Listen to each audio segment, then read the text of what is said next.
Certificate అలాంటిది మనం ఈ స్టేజ్లో అడగట్లేదు. అందులోనే అడుగుతున్నాం మీ ఆదాయం ఎంత, కులం ఎంతను మనం అడుగుతున్నాం, కానీ సర్టిఫికేట్స్ అడగట్లేదు. సో అది దానికి కూడా ఎక్కడ కూడా ఇన్కమ్ సర్టిఫికేట్కి క్యూ కట్టడం అలాంటిది అవసరం లేదు. సో మీరు ఫస్ట్ అప్లికేషన్ ఇచ్చేసేయండి, డేటాబేస్లో ఎంటర్ చేస్తాం. తర్వాత అన్ని వెరిఫికేషన్ అప్పుడు కూడా అన్నీ కూడా యంత్రాంగం చూసుకుంటుంది. మీరు ఎలాంటి ఇది చేయడానికి అవసరం లేదని ప్రజల్ని కోరుతా ఉన్నాను.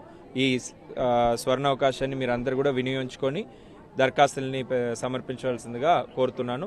ప్రభుత్వం కూడా ప్రతి ఒక్క అర్హులైన కుటుంబానికి ఈ స్కీమ్స్ ఇంప్లిమెంట్ చేయాలని చిత్తశుద్ధితో ఉంది కాబట్టే మీ దగ్గర వచ్చి అప్లికేషన్స్ తీసుకుంటున్నారు. లేకపోతే అప్లై చేయమని చెప్తే సగం మంది అప్లై చేయరు, ప్రభుత్వానికి భారం తగ్గుతుంది. కానీ అట్లా కాదు, ప్రభుత్వం బాధ్యతతో చిత్తశుద్ధితో మీ దగ్గర వచ్చి తీసుకోవాలని ఆదేశం ఇవ్వడం వల్ల ఈరోజు యంత్రాంగం మొత్తం కూడా మీ వార్డులకి, మీ గ్రామ పంచాయతీలకు వస్తున్నాయి.